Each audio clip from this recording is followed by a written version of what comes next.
MIT technology review Pakistan के news studio में खुश आमदेद। मैं हूं आपका मेज़बान GM Shah. News round up का आगाज़ करते हैं।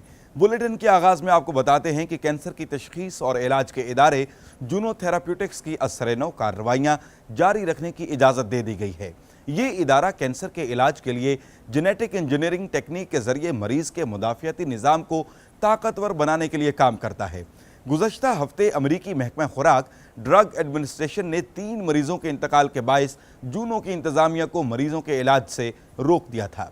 जूनो इंतज़ामिया का कहना है कि मरीजों की अमवात मुदाफ़ियती खुलियों में तब्दीली के बायस नहीं हुई, बल्कि कैंसर के इलाज के लिए इस्तेमाल होने वाली अद्वियात के मुज़िर असरात के बायस हुई। तहम अमवात का बायस बनने वाले मुरक्कब फ्लूडराबाइन को दवा से निकाल दिया गया है। और नाजरीन, आपको बताते चलें कि समाजी राब्तों की मशहूर वेबसाइट फेसबुक ने तरक्की पजीर अफ्रीकी ममालिक के लिए ओपन सेलुलर के नाम से एक वायरलेस एक्सेस प्लेटफॉर्म लॉन्च किया है, जिसकी मदद से इन ममालिक में महदूद पैमानों पर राब्तों के लिए सेलुलर नेटवर्क्स कायम किए जा सकेंगे। इन नेटवर्क्स के जरिए तरक्की पजीर अफ्रीकी ममालिक के दूर उफ्तादा इलाकों में न सिर्फ ऑनलाइन फ़ोन होने की सहूलत मुयस्सर आ सकेगी, बल्कि इनकी मदद से इन इलाकों में रहने वाले इंटरनेट की सहूलत से भी मुस्तफ़ीद हो सकेंगे। जी नाजरीन, और अब कुछ बात टेलीकम्युनिकेशन के मैदान से हो जाए। पाकिस्तान टेलीकम्युनिकेशन के ज़ेरे एहतमाम Pacific regulators round table conference मुनक़िद हुई।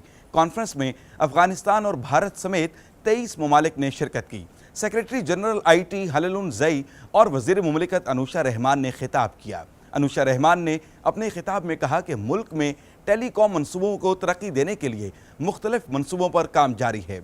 सेक्रेटरी जनरल हललुन ज़ई ने कहा कि इक़्तिसादी और समाजी तरक्की के लिए टेलीकॉम सेक्टर की तरक्की ज़रूरी है। रेगुलेटर्स कॉन्फ्रेंस से चैलेंजों के मुकाबले में इससे बहुत मदद मिलेगी।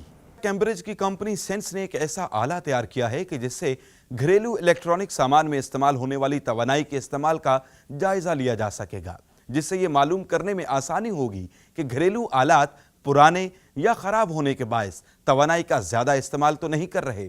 मिसाल के तौर पर वॉशिंग मशीन के लिए कितनी तवानाई की ज़रूरत है और कितनी तवानाई इस्तेमाल हो रही है। इस आले की मदद से घरेलू इस्तेमाल के इलेक्ट्रॉनिक सामान कितनी बिजली इस्तेमाल कर रहा है का न सिर्फ जायज़ा लिया जा सकता है, बल्कि तवानाई के गैर ज़रूरी इस्तेमाल को तर्क करके तवानाई की बचत भी की जा सकती है। इस आले की कीमत $299 है। और नाजरीन, आखिर में आपको बताते चलें कि माहिरीन इंसानी आंख के जरिए स्मार्टफोन के सारिफ के शनाख्ती अमल को अपनाने पर गौर कर रहे हैं।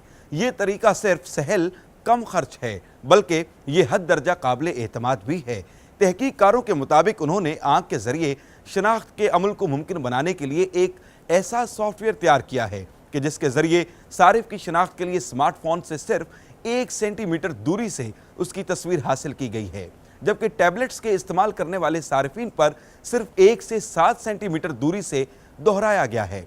माहिरीन सॉफ्टवेयर की मदद से तस्वीर की शनाख्त करके काबिल भरोसा नताइज हासिल कर सकेंगे। माहिरीन का यह भी कहना है कि दुरुस्त नताइज के लिए आंख के जरिए शनाख्त के अमल के दायरे को बढ़ाया जा सके। इसके साथ ही MIT टेक्नोलॉजी रिव्यू पाकिस्तान के न्यूज़ स्टूडियो से अपने मेज़बान GM शाह को इजाज़त दीजिए। अल्लाह निगहबान।